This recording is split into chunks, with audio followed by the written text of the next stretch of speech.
Winter is hard for me, but I want to embrace this one. I want to ebb and flow with all of the seasons and lean into what makes all of them special. For me, winter is slowing down.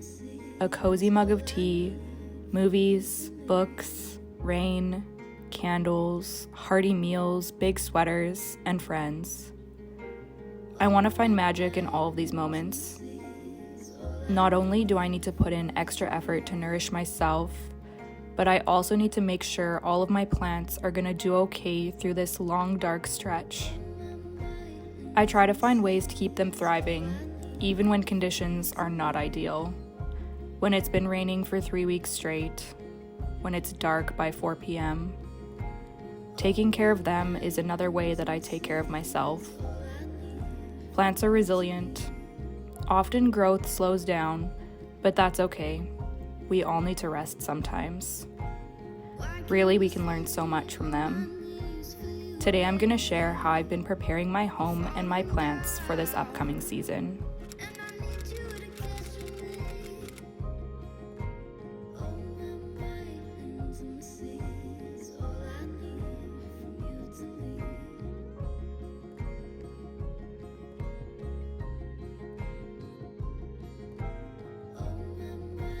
One of the first things that I'm drawn to do is rearrange my plants, and even just my furniture and my home in general. I also find that this is a great time to do some cleaning that I've been putting off, like giving my windowsills a wipe down, vacuuming behind cabinets and shelves, stuff like that. The way that the light enters my home really changes in the wintertime. The sun is lower, often obstructed, and there's just generally way less of it. Plants that were getting sunlight in the summer and fall may be getting hardly any light throughout the winter. I try to find room for everyone either in front of the window or under a grow light. If you live somewhere really cold, you want to be mindful about having your plants near windows, as the temperatures could affect them. Where I am, I haven't really noticed a problem unless the leaves are actually touching the glass. Another thing to keep in mind is heat vents and drafts from doors. This tends to be more of a problem for me. I do have some of my plants near heat vents, but I just keep a close eye on them and move them if I'm seeing damage. Unfortunately, my heat vents are right under my windows, which is obviously prime plant real estate. I've recently been changing my plant setup to accommodate all of my plants for the winter time, and there's a lot of factors to consider. And a lot of the time, it's really just trial and error. Watching your plants and observing how they react to their surroundings and then adjusting is the best way to learn how to care for them.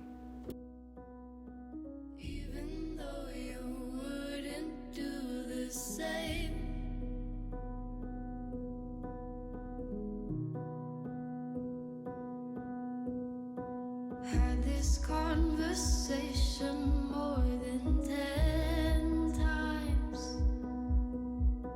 After 9, I still wish you were mine.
'Cause you're my home away from home, away from home, away from being alone.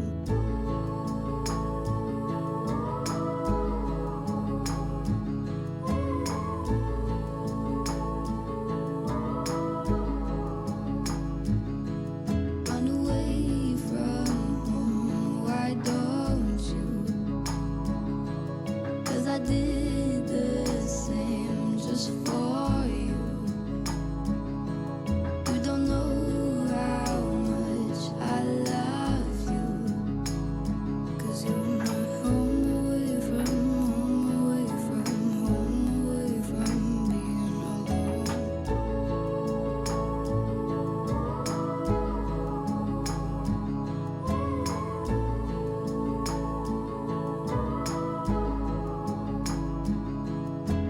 I don't wanna stay with you just to have to leave. If it isn't meant to be, you'll still be here eternally. I don't wanna say goodbye, I just arrived. If it isn't meant to be, you'll still be here eternally.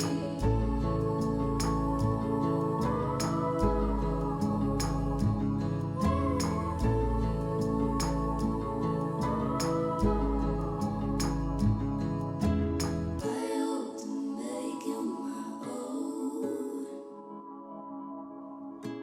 for the train ride home. I hope to make you my own for the train ride home. I hope to make you my own for the train ride home. I hope to make you my own.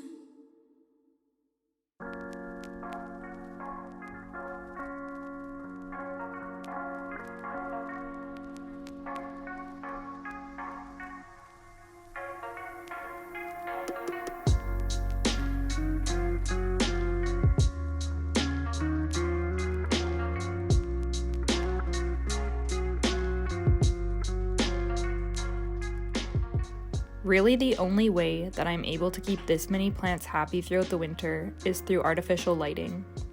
Grow lights truly save my butt. I think I have around 10 of them in my home, and it's honestly a necessity for me here in the Pacific Northwest with minimal light in the winter.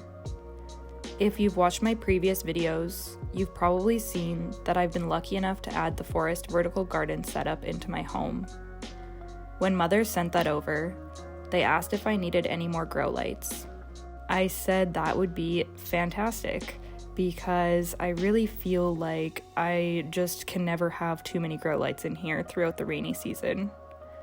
So they graciously sent me another one of my favorite lights, the Plant Spectrum 32, and offered to sponsor this video. So thank you so much to Mother for sponsoring this portion of today's video. I've been using Plant Spectrum grow lights for a year now, and I'm a huge fan of them. In the past year, I've been seeing so many more people using them, and it's for good reason. Their design is unparalleled. They're extremely sleek and beautiful and blend into my decor. Not only that, but they can be installed into nearly any setup since they're so versatile. I have them set up in my home both vertically, as a standalone on their base, and horizontally, mounted in my greenhouse cabinet. They're extremely durable, crafted of recycled aluminum, and made to dissipate heat, keeping the LED panel cool and extending its lifetime. When they do reach the end of their lifetime, the LED panels are replaceable, making them the most sustainable option when it comes to grow lights.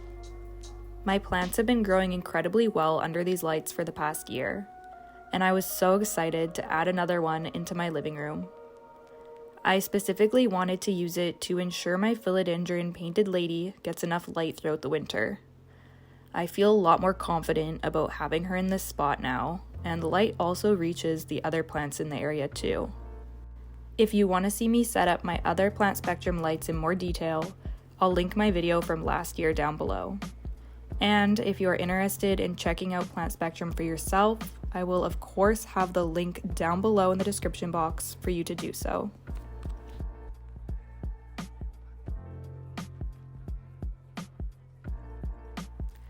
I try to create a climate that my plants will enjoy as much as possible. We've covered lighting, which, in my opinion, is the most important. But temperature and humidity are also very important and kind of go hand in hand. The dreaded task of cleaning out my humidifier has really been haunting me lately, so I finally decided to tackle it. I took apart the whole thing, cleaned out all of the separate parts, and changed the little filter pad. I'll be running it when I see my humidity drop below 50%, which happens usually once I have my heat running consistently. I will also be using filtered water to fill it. I've needed to change my faucet filter for a while, so I'm going to do that today as well.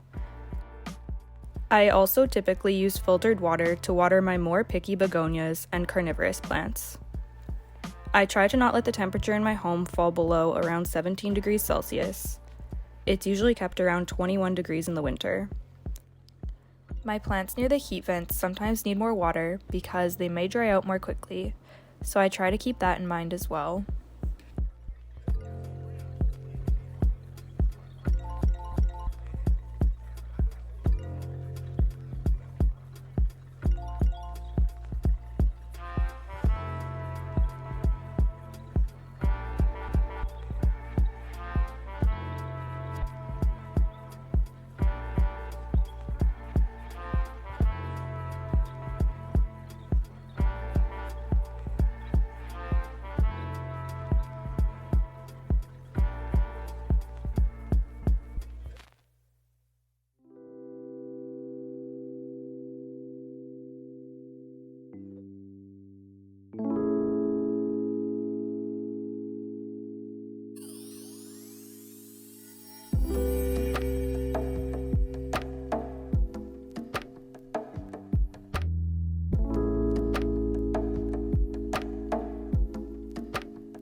These are a few things that I did today to prepare for the upcoming cooler weather. Let me know in the comments what you're doing to take care of your plants and yourself for this next season. Once again, another huge thank you to Mother for sponsoring this video. Make sure to check out the link down below if you're interested in some plant spectrum lights for yourself.